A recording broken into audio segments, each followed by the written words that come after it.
மாணவர்களின் தனித்திறன்கள் மிளிர்ந்திட கலைத்திருவிழா, கல்வி சுற்றுலா, இணைய வசதி உள்ளிட்ட பள்ளிகளுக்கான கட்டமைப்பு வசதிகள் என பல்வேறு திட்டங்கள் மாணவர்களின் கல்வி நலன் சார்ந்து தமிழ்நாட்டில் நடைமுறைப்படுத்தப்பட்டு வருகின்றன. எனினும் இந்த ஆண்டு மும்மொழிக் கொள்கையை உள்ளடக்கிய ஒன்றிய அரசின் புதிய கல்விக் கொள்கையினை தமிழ்நாடு ஏற்றுக்கொள்ளாததால் ஏற்கனவே ஒப்புதல் வழங்கிய நிலையிலும் 2152 கோடி ரூபாயை ஒன்றிய அரசு தமிழ்நாட்டிற்கு விடுவிக்காமல் வஞ்சித்துள்ளது என்பதை இம்மாமன்ற உறுப்பினர்கள் நன்கு அறிவார்கள்.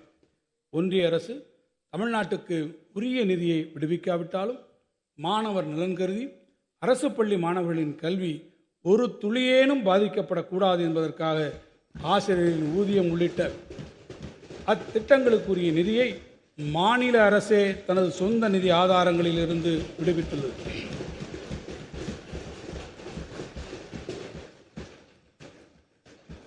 நெருக்கடியான இந்த சூழ்நிலையிலும் 2000 கோடி ரூபாய் நிதியினை இழந்தாலும் இருமொழிக் கொள்கையினை விட்டுத்தர மாட்டோம் என